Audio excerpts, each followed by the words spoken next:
Hello guys, আজকে আমরা নতুন একটা ব্লগ নিয়ে চলে এসেছি আমরা দুজন। তো আজকের ব্লগে বিশেষ থাকবে Siliguri bus stand, Siliguri station এবং হংকং মার্কেট। তো চলতে চলতে বড় মায়ের দর্শন হয়ে গেল। তো বড় মায়ের দর্শন করে আজকে বেরিয়ে পড়লাম Siliguri super market, Hong Kong market. তো সঙ্গে থেকো এবং চলতে চলতে যা যা দেখবো তোমাদেরও দেখাবো। তো বন্ধুরা, যারা আমাদের চ্যানেলের নতুন তারা অবশ্যই সাবস্ক্রাইব করে দেবে এবং ভিডিও ভালো লাগলে লাইক, কমেন্ট ও শেয়ার করে দেবে। তো গাইস, পৌঁছে গেছি আমরা শিলিগুড়ি রেলওয়ে স্টেশন। তাই শিলিগুড়ি রেলওয়ে স্টেশনের সামনের ভিউটা তোমাদের দেখাবো। দেখতেই পাচ্ছ সেই পুরনো আমলের ইঞ্জিন রেখে দিয়েছে, আর সামনের ভিউটা গাড়ি পার্কিং আছে এবং সঙ্গে তোমাদের দিদিভাই আমার সঙ্গে আছে। তা ওদিকটা ঘুরে এইবার আমরা প্রবেশ করব bus stand. Just Siliguri railway স্টেশনের সামনেই, পায়ে হেঁটে জাস্ট 1 মিনিট লাগবে রেলওয়ে স্টেশন থেকে বাস স্ট্যান্ড। প্রবেশ করলাম শিলিগুড়ি বাস স্ট্যান্ড। চলতে চলতে এই দেখুন কৃষ্ণনগরের বাস দেখতে পেলাম।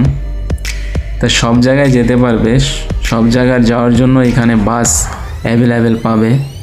তো দেখতে পাচ্ছ শিলিগুড়ি বাস টার্মিনাল। ভিডিওটা ভালো লাগলে অবশ্যই লাইক, কমেন্ট এবং শেয়ার করে দেবে। আর আমাদের চ্যানেলে যারা নতুন এসছো তারা অবশ্যই চ্যানেলকে সাবস্ক্রাইব করে দেবে। তো এইখান থেকে আমরা যাব Siliguri Hong Kong market.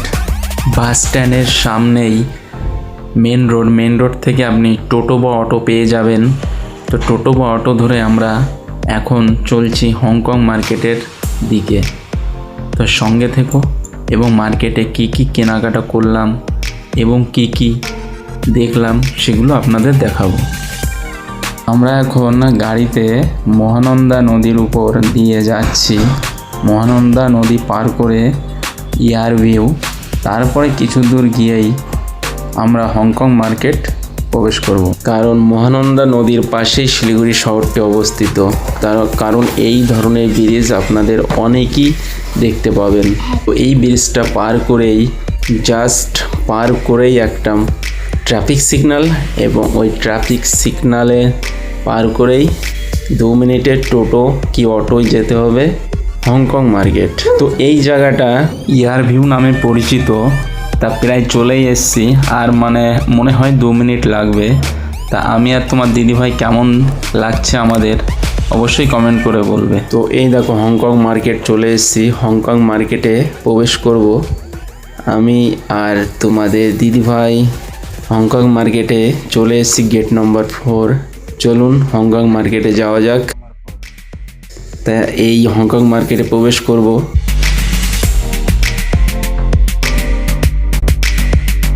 Let's go. দেখো মার্কেটে কতটা ভিড়, যাবতীয় জিনিস পাওয়া যায় এই মার্কেটে। দেখি কি কি পছন্দ হয় আর কি কি কেনা যায়। তবে কেনার থেকে বেশি এসছি তোমাদের বাজারটা দেখাবো বলে। দেখতেই পাচ্ছ কতটা ভিড়, এবং সস্তাও আছে। দামদার করে নিলে আপনারা সস্তায় পাবেন, আর নাহলে ওদের রেটে যদি কেনাকাটি করেন তাহলে ঠকে যাবেন। কারণ দাম তো প্রচুর বলবে, নিজেদের দামদারি করে কিনতে হবে।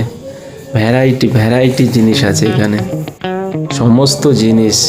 হংকং মার্কেট অর্থাৎ এখানে নেপালি, বাঙালি, মারওয়ারি, বিহারি এবং গোর্খা সমস্ত জাতির লোক পাবে। এখানে সবাই মিলেমিশে থাকে এবং ব্যবহার খুবই ভালো। তবে এটুকু বলতে পারি, এখানে আসলে আপনি সমস্ত জিনিসই পাবেন এবং বাইরে থেকে সস্তা পাবেন। তো বন্ধুরা, আশা করছি ভিডিওটা ভালো লাগবে এবং ভালো লাগছে যারা দেখছো। তো ভিডিও ভালো লাগলে অবশ্যই লাইক, কমেন্ট এবং শেয়ার করবে। আর আমাদের চ্যানেলে যারা নতুন এসছো, আমরা দুজন চ্যানেল অবশ্যই সাবস্ক্রাইব করে দেবে।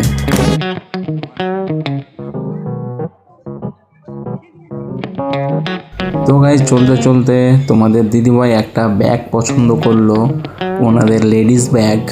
তা দামদারি করছে তো গাইজ অবশেষে ব্যাগটা পছন্দ হলো। তো কালারটা কেমন হলো অবশ্যই বলবে কমেন্ট করে। এই দেখো ব্যাগটা দিচ্ছে 350 টাকায় ফিক্স করলো, 450 টাকা বলেছিল। তোমার দিদিভাইয়ের শপিং হয়ে গেছে, বাকি আছে আমার। আমি একটা প্যান্ট কিনবো, তো দেখি কোথা থেকে কেনা যায়। তো চলুন যা যাক।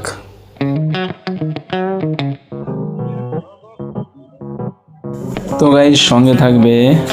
তো আগেই বলেছি একটা প্যান্ট কিনবো, তো বাইরের দিকে যাচ্ছি প্যান্টটা কেনার জন্য। আর অনেকটাই টাইম হয়ে গেছে বাজারের মধ্যে, অর্থাৎ মার্কেটের মধ্যে। তো প্যান্টটা পেয়েছি, প্যান্টটা এখন চয়েস করছি। এই প্যান্টটা চয়েস হয়েছে, এই প্যান্টটা নেব ভাবছি। তো দেখি কত কি বলে। 200 টাকা বলছে, তো কম টম হয়নি কি দেখি। মনে তো হয় কম হবে না। বাপরে 200 টাকায় বললো, তা 200 টাকায় নিয়ে নিলাম প্যান্টটা, ঠান্ডার মধ্যে তো। হংকং মার্কেটের পাশেই একটা মল আছে, তো মলের ভিতরে আমরা দুজন প্রবেশ করলাম এবং মলের ভিতরে ঘুরে ঘুরে দেখছি। দেখো কত সুন্দর ভ্যারাইটি জিনিস। তো আমরা যে স্লটে এসেছি সেই স্লটটা হলো বাচ্চাদের গাড়ি থেকে শুরু করে খেলনা সমস্ত জিনিস এখানে আছে।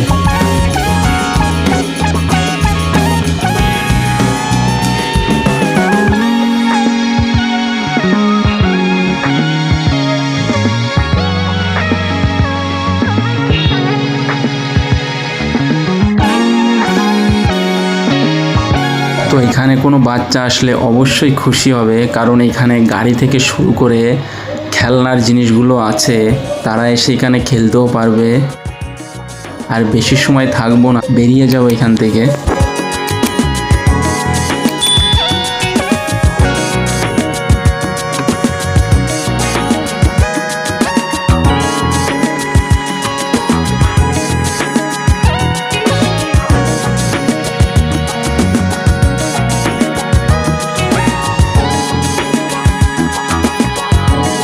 তো গাইজ আমরা মল থেকে বেরিয়ে পড়লাম। তো বেরিয়ে এসে দেখি বাইরে খুব সুন্দর গান গাইছে। অনেক সময় দাঁড়িয়ে আমরা গান শুনলাম, যে যেরম পারে ওদের গান করছে, খুবই সুন্দর লাগছে। তো বেশি টাইম দাঁড়াবো না, অর্থাৎ আমরা বেরিয়ে পড়বো, কারণ রাত অনেক হয়ে গেছে। আশা করছি ভিডিওটা ভালো লেগেছে। তো ভালো লাগলে অবশ্যই লাইক, কমেন্ট এবং শেয়ার করে দেবে। আর যারা আমরা দুজন চ্যানেলে নতুন, তাদের উদ্দেশ্যে বলছি চ্যানেলকে অবশ্যই সাবস্ক্রাইব করে দেবে। তো গাইজ আজকে ভিডিওটা এখানে শেষ করছি। নতুন একটা ব্লগ নিয়ে অতি শীঘ্র আপনাদের সামনে হাজির হব। তো আজকের জন্য বাই বাই, টাটা।